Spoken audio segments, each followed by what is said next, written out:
This week, we talk about the revolution of the Masonic Convention. What's the real benefit to a Masonic Convention? Is there a future for such events? Next, we will finish our adventure in reading Ancient and Modern Initiation by Max Heindel with Part 2, Chapter 7, The Stigmata and the Crucifixion. What is the Stigmata, and what do occultists feel INRI really stands for? We'll wrap it all up with a reading from Illumination magazine in 1931 on The Art of Living by Spencer Kellogg, who lets spill the beans, the secret of life. All this and more. Stay tuned. Welcome back to Whence Came You, a Masonic podcast featuring research papers and discussions related to Freemasonry. Here's your host, Brother Robert Johnson. Welcome back. This is episode number 494. Right off the bat, I want to go ahead and give a shout out to all of our supporters of the program, whether you're a contributor, a fellow, a producer, or a legacy partner, or perhaps you've given a one-time gift. I want to thank you guys for continuing to allow this program to bring Masonic education to the world. If you'd like to know more about how you can help bring this program to the millions of people around the world interested in Freemasonry and, of course, its kindred sciences, as Albert Mackey would say, head on over to wcypodcast.com, click on Support the Show, and see how you can help. In the news, I will say that I did get back from Attleboro, Massachusetts Masonicon event. It was really great, and there were lots of people there for the limited in-person engagement and lots of people watching online. It really was a wonderful event. I was a little surprised this year at some of the takeaways and some of the realizations that we've had over the last few Masonic conventions, whether that be Masonicon in Attleboro or perhaps Esotericon, or even South Pasadena Masonicon, or Masonicon Chicago, or any of the others that are coming. And I think this week, what I'd like to do is to start off and give you guys a quick read of an article that's coming out Friday, and I'm recording this on Thursday, so it'll have been out for 3 days on the Midnight Freemasons, but I'd like to read it for you now on the show. The Masonicon That Almost Wasn't. I have to say before I start the piece, I'm pretty proud of the memes that I created, so if you're somebody who loves those, then check those out right there on the website on midnightfreemasons.org. But here we go. The Masonicon That Almost Wasn't by Midnight Freemason contributor Robert H. Johnson. Reminiscing.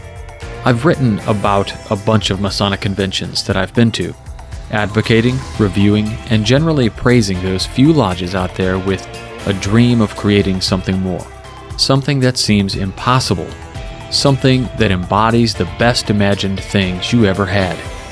If you're like me, it means sitting at a small dining room table coated with wood veneer. You know the kind. It looks halfway decent until you sit at it every day and the edges are cracking. It keeps poking your forearms. You resist the urge to pick at it, lest your dad give you a whooping. I'd sit there every morning, resisting the urge to pick at the table, slurping my Cocoa Krispy cereal, daydreaming. I'd dream about all things fantastic. Sometimes it was about cartoons, sometimes it was movies, and sometimes it was Batman racing the Batmobile around the kitchen table, swerving around my cereal bowl.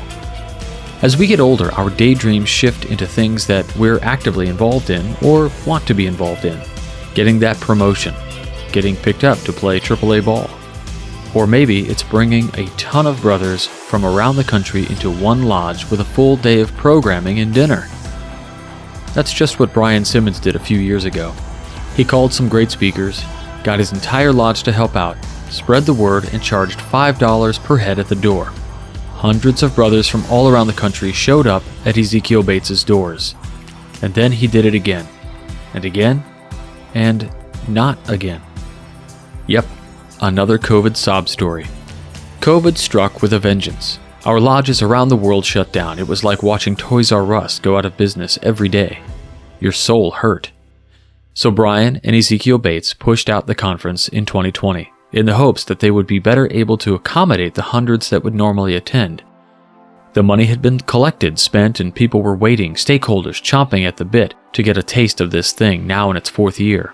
People who'd watched it happen and read the reviews and social media postings about it, thinking at first, this is nothing. The minds transitioned from indifference to curiosity to yet a compulsion to come. And then the conference got moved out because of the pandemic. Summer rolled around and Massachusetts, like the rest of the world, saw the uptick in COVID cases again. The world that had given us hope that we were on the other side of this thing had waffled. People let their guards down, cases rose, and restrictions once again forced Brian and Ezekiel Bates to put Masonicon on hold. Eventually, 2021 had signs of hope. Ezekiel Bates had pulled themselves up by their bootstraps, decided on a date, set everything up, and let their speakers know that it was time to secure your airfare once more. Going for it. We did. We called the airlines, booked our travel, and made our arrangements. May 1st, 2021 was going to be the day that Masonicon 2020-ish happened. And it did. With close to what seemed like 100 people in person and countless online attendees, the day went off with presentations from some of the most well-known and respected men of our fraternity in modern times. What if I told you Chuck Dunning and Ben Wallace took the stage together? Or 2 Freemasons who were pastors in their respective churches took the stage together? Or a presentation by Tony Chrysos, a man who lives the Orphic life, and he explained the system to us all in attendance. All this and more over a 9-hour day. It was exhausting, but in the best way possible. I had the honor of presenting amongst these titans, and I even got to sit on a panel discussion with Chuck, Ben, and Brian as they talked about the cognitive and emotional direction of the craft in the coming years. That night, we had a festive board, which was simply astounding. One bite of the prime rib, I looked over at Alex Powers, the host of Historicalite and the director of Kansas Lodge of Research, and he was stunned. "Who was the caterer? This is epic," he remarked. I replied it was Brian Simmons. While all these presentations were going on, he cooked up over 700 pounds of prime rib. That sounds like an accomplishment in and of itself now that I type it out. 700 pounds! What the hell's the point, RJ? You're thinking, great, another review of another Masonic education convention. Why do we want to know about this? Well, if you've read this far, or listened that far, great. Because something else happened over that weekend. Bonds were made, not only amongst the brothers of the craft, but the wives. I have never in my 11 years, as a brother of this fraternity, witnessed what I witnessed. The wives of the lodge members, myself, Alex, Joe included, hung out all weekend. They were laughing, having drinks, and genuinely enjoying each other's company. It was remarked over the weekend that none of us had received texts from our wives. Yeah, it was like that. They were literally all best friends, sisters. I even heard a rumor they have their own Facebook group now. A Revolution. Sunday, May 2nd, 2021. I was sitting at a place representative of Revolution. 3 Freemasons sat at a table in the Green Dragon Tavern. Brian Simmons, Mike Jarzabek, and I. As we reminisced over the previous day's events, Brian said something that made us think. He said, "This whole thing, it's just a way for us all to get together. Yeah, there's the Masonry, that's for everyone, and the fellowship. But look, it's all of us, our wives, and we're using this time to get together and be a family. We don't need Freemasonry to be an excuse to do this." And that's when it hit me. Freemasonry is the foundation stone of most of our lives. Sometimes we use Freemasonry as an excuse to see people or do something big. But maybe we don't need it all the time. Maybe we need to remember that the thing that connects us first is our humanity. Remembering this opens up new doors for us to be connected. We don't need a giant Masonic convention as an excuse to come together, but sometimes it helps. The future. The next Masonicon will be in New Hampshire. It will be handed over from Brian Simmons, the architect, to Ryan Flynn, renowned fine artist. With the new location, there will come new audiences, new brothers, and new approaches. It's sure to be amazing. While we wait for this next convention in 2022, more conferences are happening this year. In 2021, we're looking forward to Esotericon, which is not exclusive to Freemasonry, happening in June of this year. Cooperstown Masonicon, which will be happening in October, the 8th through the 10th. And in 2022, we will see the return of even more conventions that took a break due to COVID-19, like SPML or South Pasadena Masonic Lodge's Masonicon in 2022, Texas Masonicon, Masonicon New Hampshire, the Cooperstown event, Midwest Conference of Masonic Education, which will be happening in Kansas City, Missouri, and maybe even a Kansas Masonicon or around there. There may be even more, and if they happen too, it'll be amazing. I had to answer the question a few times about Masonicon Chicago, and the answer is no, there will not be a Masonicon Chicago 2021, and likely not even in 2022. The next likely date for it will be 2023 or after. Continuing adventures. As for we, whose wives have become, according to my wife, a sisterhood, I suppose we're going to be doing a lot more traveling. And as we decide on where to gather just for the hell of it in the coming months, I could not be happier about it. Well, there you have reminiscent review, more of the internal kind of thoughts about Masonicon in Attleboro. I hope you enjoyed. If you attended the event, please post your pictures and things in the event space that was on Facebook. I know there were a lot of people there who really had a great time, and that festive board was really nice also. I want to commend Brian for his years of service doing this. It was crazy at the festive board. I got called up by the Junior Grand Warden, Brother Chris St. Cyr, and they gave me this award, a certificate of meritorious service from the Grand Master of Massachusetts, congratulating me on Masonic education efforts and having almost 500 episodes of the Whence Came You podcast. I was just so blown away. And so I just have to say out loud, on the podcast, how much gratitude I have for the Grand Lodge of Massachusetts and to the Grand Master and the officers and brothers of Ezekiel Bates, my brothers there. This was just incredible and took me by complete surprise. I had no idea, and I think it showed. I looked probably like a deer in the headlights when they took the photos, but a huge thanks goes out to all of them. For our Craftsman Plus out there, I want to know, how far are you willing to travel to go to a Masonic convention? Does it have to be in your state, relatively close, or are you willing to travel 1,000 miles to go see a Masonic convention? I look forward to reading your thoughts. Next up, I thought it would be appropriate to mention I received in the mail the latest Scottish Rite Journal from the Southern Jurisdiction, United States, the May-June issue, and I pulled it out, and there on the cover is Dr. Brent Morris, Brother Brent Morris, and it says, Happy Retirement. So Dr. Brent Morris, Brother Dr. Brent Morris, is retiring after several years. He's got a neat little column in here called Confessions of an Accidental Editor. It talks about how he majored in mathematics and whatnot. I won't read this to you, but I will just say that it is a really nice issue of the magazine. I'll put a link back so that you can navigate over to the website and check it out. But congratulations and a happy retirement. Well-deserved, Brother Brent. Thank you for the years of service. And even some of you might know that in the past, the Scottish Rite podcast that was called Life Masonic, I think it was, and it was Dr. Brent S. Morris was one of the hosts. A really cool thing back then. I'm not sure if the episodes are still available. If they are, I'll find them. I'll put them in the show notes for everybody. But Dr. Brent, congratulations on a happy retirement, and I wish you the best, brother. Next up is, of course, some of you have been waiting for. But before I get to that, I do want to just go ahead and say that, it's Sunday night when you're listening to this, or maybe it's Monday morning on your commute or wherever you are on your run. The Midnight Freemasons probably just posted this article called Why Your Solutions Aren't Working, 2D Methods in a 3D World. It is a great post. I read the whole thing, as I usually do, and it's by Brother Mark St. Cyr, who has been giving us some great kind of business coaching ideas for Freemasonry as we've gone along. He's kind of a problem solver, a corporate problem solver, and if you have any interest in that kind of thing, I really suggest you checking out, even if you don't have an interest in kind of corporate ideologies and thinking when it comes to the fraternity.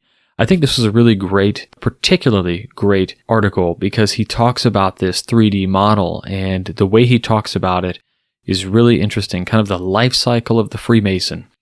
And he hits on some great points. It's a longer piece, but I think you can get through it pretty easily in 20 minutes or so. But it is a longer article. It's kind of like a workshop of an article, really. It takes you through some things in your head. So I want to leave that for you and say, check that article out. I think you will enjoy it. So back to the thing I was just saying. Let's get back into Ancient and Modern Initiation by Max Heindel. We're going to finish it up this week with Chapter 7. It's entitled The Stigmata and the Crucifixion. Let's dive in. As we said in the beginning of this series of articles, the Christian mystic initiation differs radically from the occult initiation undertaken by those who approach the path from the intellectual side.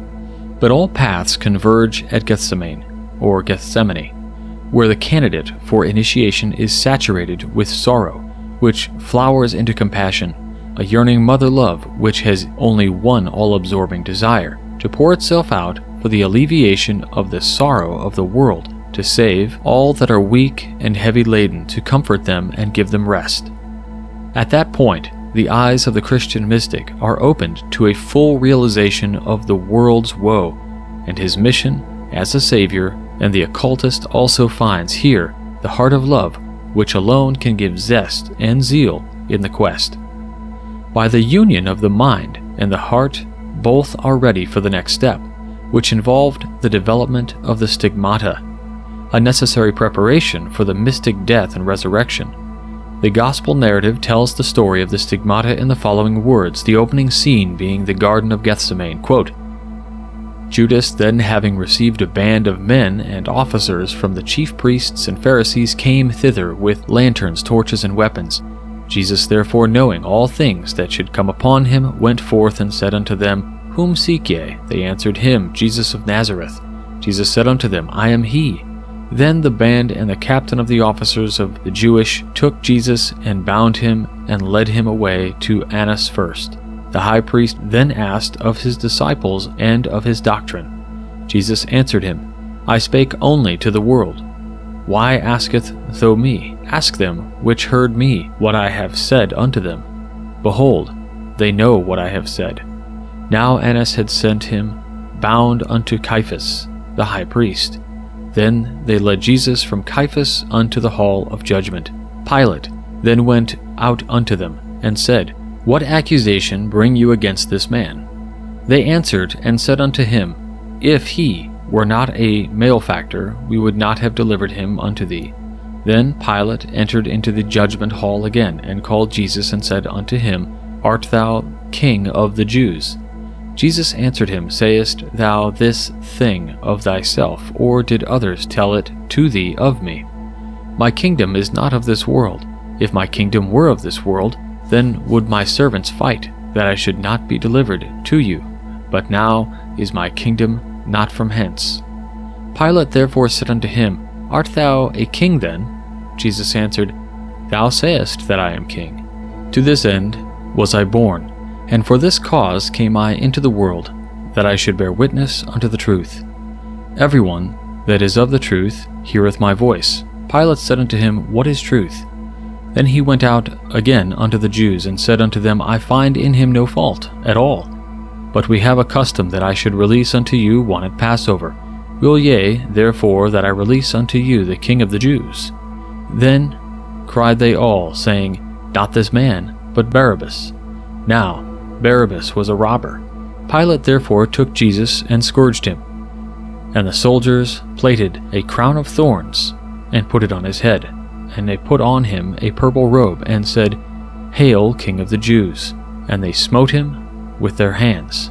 Pilate therefore went forth again, and saith unto them, Behold, I bring him forth unto you, that ye may know that I find no fault in him. Then came Jesus forth, wearing the crown of thorns, and the purple robe. And Pilate said unto them, Behold the man. When the chief priests therefore and officers saw him, they cried out, saying, Crucify him, crucify him. Pilate said unto them, Take ye him, and crucify him, for I find no fault in him. The crowd said, We have a law, and by our law he ought to die, because he made himself the Son of God. Pilate sought to release him, but the Jews cried out, saying, If thou let this man go, thou art not Caesar's friend. Whoever maketh himself a king speaketh against Caesar. They cried out, "Away with him! Away with him! Crucify him!" Pilate said unto them, "Shall I crucify your king?" The chief priests answered, "We have no king but Caesar." Then delivered he him therefore unto them to be crucified. And they took Jesus and led him away. And he, bearing his cross, went forth into the place called the place of a skull, which is in Hebrew Golgotha.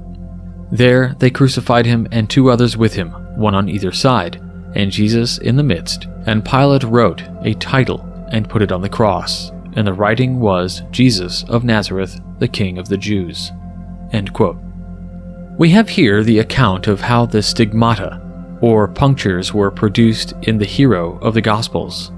Though the location is not quite correctly described and the process is represented in a narrative form, differing widely from the manner in which these things really happen. But we stand here before one of the mysteries which must remain sealed for the profane, though the underlying mystical facts are as plain as daylight to those who know.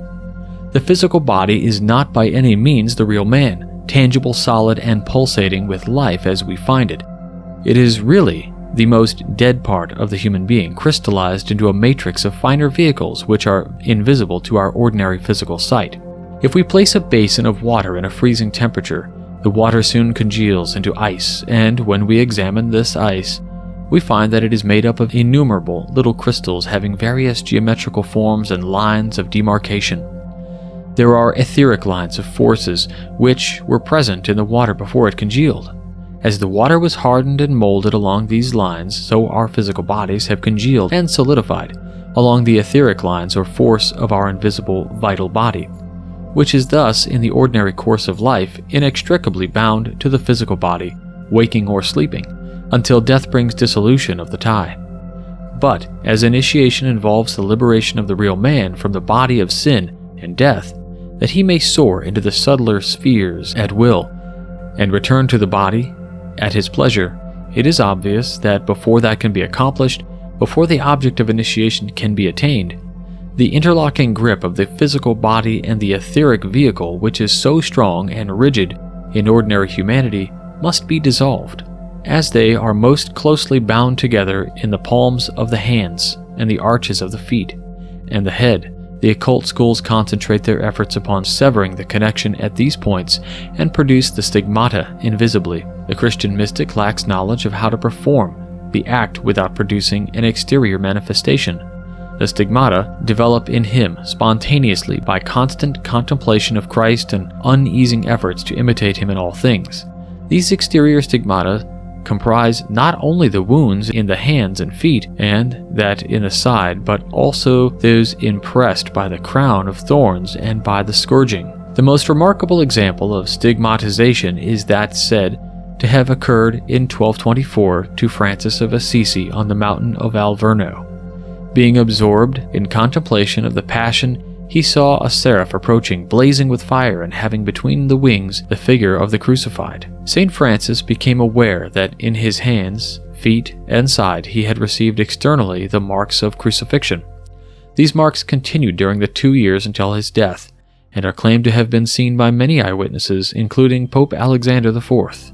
The Dominicans disputed the fact, but at length made the same claim for Catherine of Siena, whose stigmata were explained as having at her own request been made invisible to others. The Franciscans appealed to Sixtus IV, who forbade representation of St. Catherine to be made with the stigmata. Still, the fact of the stigmata is recorded in the Breviary Office, and Benedict XIII granted the Dominicans a feast in commemoration of it. Others, especially women who have the positive vital body, are claimed to have received some or all of the stigmata. The last to be canonized by the Catholic Church for this reason was Veronica Juliana, 1831.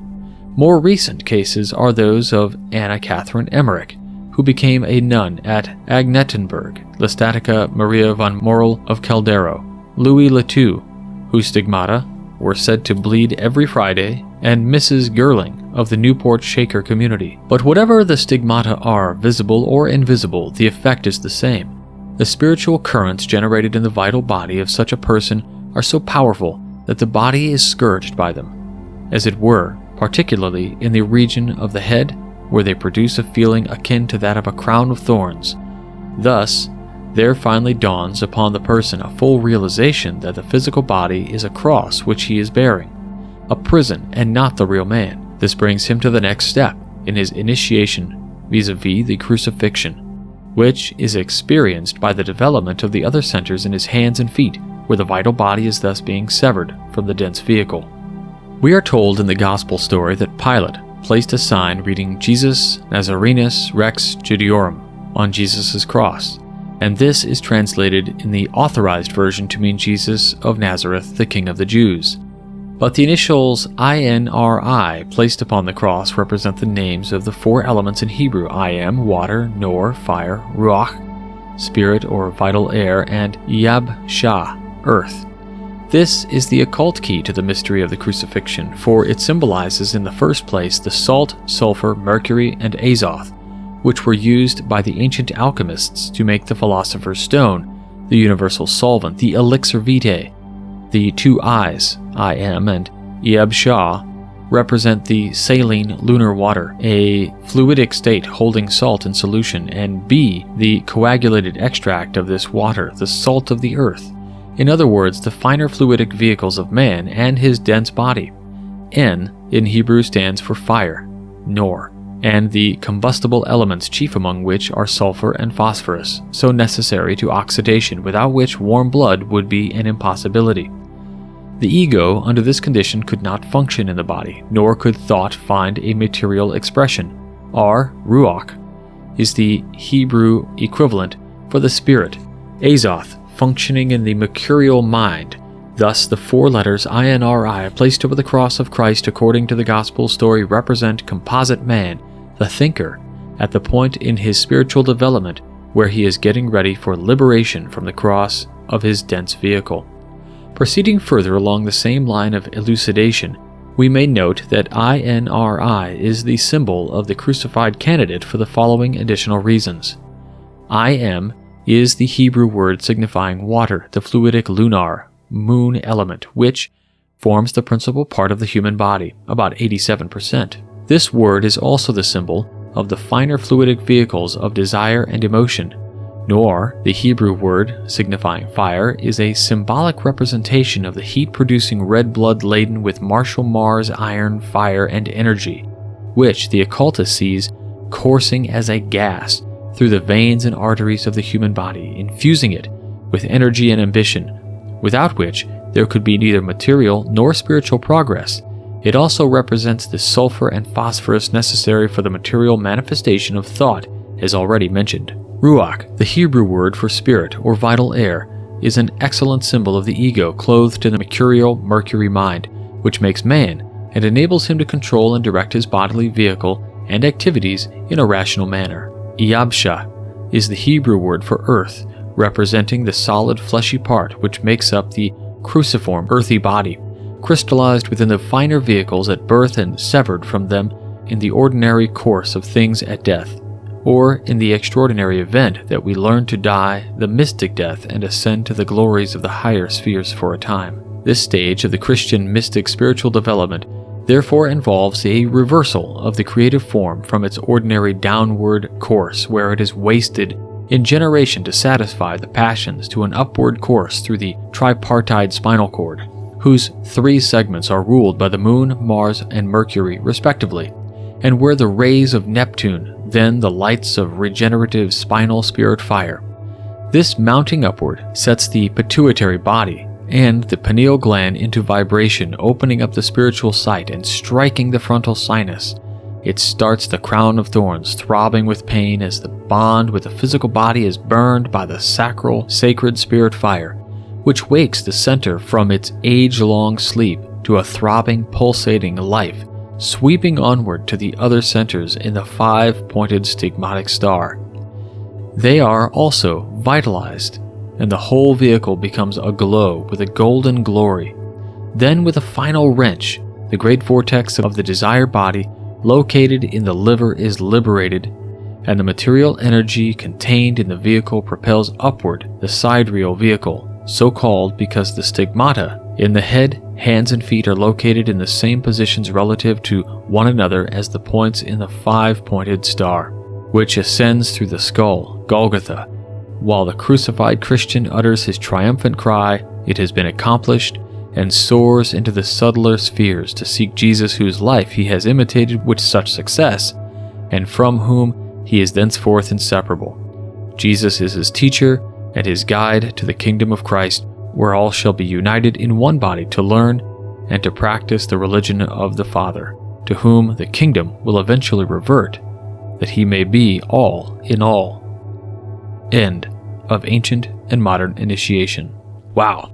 So we read this thing over 13 weeks. If you travel back 13 weeks, of course, we had to skip a few because we had interviews or whatever, but 13 episodes that deal with this particular book. No doubt Freemasonry is very secular, and this book is very Christian and New Age.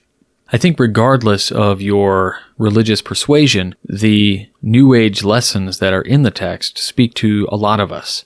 And I hope that the listeners of the show who do practice this kind of Christianity or these viewpoints found these to be a really valuable part of the show. Now that this is all set, I'll go ahead and get to work putting it together for you all to be able to download, and that should be available in the next few weeks. If you've known anything about the so-called stigmata, if you followed some of the cases of stigmata throughout the ages, and there was even like a horror movie that was made about the stigmata in, I think it was like the 90s or early 2000s maybe. And the idea is that somehow somebody's chosen, the stigmata begins to happen, and for whatever reason, there's usually a supernatural effect, that's got to, battle some satanic force here on earth or something. Here in this particular piece, it talks about this idea of a spiritual stigmata, which can have actual physical manifestations and what this means. And perhaps it is a clue that you're getting closer to ascension or the ability to separate your physical body from your waking consciousness. But nonetheless, I think this whole book is pretty interesting. It was a pleasure to read. I hope, even though I don't buy into everything in the book, and I'm sure you don't either, maybe you do, it was valuable in looking at the philosophy from that point of view. For our Craftsman Plus out there, I would like to ask you, in terms of this narrative on the Christian mystic and the New Age doctrine that Max Heindel is putting out here, just looking back over the 13 episodes where we read a chapter, I'm curious, did you have an aha moment, even if it's not directly related to whatever your practice of religion is? Did you have an aha moment with something that Max Heindel may have revealed to you? I have my own answer, and I'll go ahead and I'll add that to the Craftsman Plus so that you all can read my answer for it. Next up, I want to read this short piece that actually comes from a magazine called Illumination. It was Volume 1, Number 3, published in 1931, and it was by Spencer Kellogg, Jr., entitled The Art of Living. Painters, sculptors, musicians, poets, writers express through their respective mediums the inner life of the soul. But as each type of artist or creator is a specialist, his specialization, while important, is not final, is not inclusive. It is exclusive. What then is an inclusive, a synthetic art? It is the art of living. The art of living is the most important of all arts, and the most difficult. To make life beautiful, all roughness of habit and ugliness of character must be hewn and washed away in the pure striving toward the perfect synthesis or simplicity of oneness, the perfect work of art. Just as a work of art may be beautiful or less beautiful, so life or living may be. What are the indications of that beauty? The beauty of a work of art is qualified by its usefulness. Ornament cannot exist by itself. It must ornament something, and that ornamentation must not interfere with its usefulness. This does not mean that in order to be beautiful, a canvas by a great painter should be used as a fire screen or a windshield. It may be useful in an entirely different way in the expansion of consciousness. But if we are to make our lives beautiful works of art, we must understand what beauty is. How may we come to that understanding? By the contemplation of beauty. We must feel and feel for beauty. That beauty which is everywhere, not alone in man-made works of art, but in all creation, the garments of the one self of nature. We must contemplate, then ask ourselves why this, that, or the other thing is beautiful. We will discover that harmony, rhythm, order, and unity have a lot to do with it. It is not always easy to discover the usefulness of the Creator's works of art, but that is not the Creator's fault. Where we are able to discover their usefulness, we will see that in some way depends on service, obscure though that may be. And the greatest and only pleasure, that pleasure which is lasting, comes with a service that is born of love. In order to serve best, we must understand all that we can of beauty. Art is the bridge between man and soul. Art is universal. Next to love, it is perhaps the first language understood by all peoples under the sun. Why is this so? It is because of beauty. Beauty which cannot be separated from truth and goodness. God clothes itself in a beauty because it is also truth and goodness. Beauty is the mantle of the infinite. Through art, then, there is a possibility of bringing humanity to a keener realization of the supreme fact of the brotherhood of man. Man is a creator, is essentially a craftsman imbued with spiritual ideals. As the illusion of separateness has more and more obscured the truth, his pristine soul has become clouded through contact with ugliness. Quote, "Let not your heart be troubled." End quote. Let us not despair. In all of us burns the fire of eternal youth, unquenchable life. For the one self, time and space do not exist. For the human, these are but states of consciousness. We are living in the everlasting here and now. Birth and death are but incidents in one long life. Death is but an open door to greater adventures. I hope you enjoyed that short piece from Spencer Kellogg Jr. He speaks in a somewhat poetic way, as he refers to something as usually defined as an art or the beauty of poetry. Let's ask that philosophical question then. What is beauty? Some say beauty is in the eye of the beholder, but then is that indicative of subjective nature, a subjective opinion? What does philosophy say about subjective and objective opinions of truth? Well, you might not like the answer, but there is a strong case against subjective truth, which is interesting and kind of goes against what society is after today. A realization of people's subjective truths and respecting their viewpoints on things, of course, but it's hard to marry those things up. I digress. Back to the Craftsman Plus. What is beauty? Let's ask that general question. That's it for this week. I hope you all enjoyed this episode of the Whence Came You podcast. I want to once more thank our supporters, our fellows contributors, producers, and legacy partners, and of course, everybody out there who has made one-time gifts to assist us in our programming. If you want to learn more about this and how to support the Whence Came You podcast, head on over to wcypodcast.com, click on Support the Show. My thanks once more goes out to the Grand Lodge of Massachusetts, Grandmaster Most Worshipful Maggio, and of course, Brothers Jarzabek and Simmons and Chris St. Cyr, all of the members at Ezekiel Bates. You guys are amazing. Thank you so much. That's it for this week, so until next week, stay on the level. For Whence Came You, I'm Robert Johnson. Take care. You've been listening to Whence Came You, a Masonic podcast featuring research papers and discussions related to Freemasonry with your host, Brother Robert Johnson. Be sure to join us for our next edition.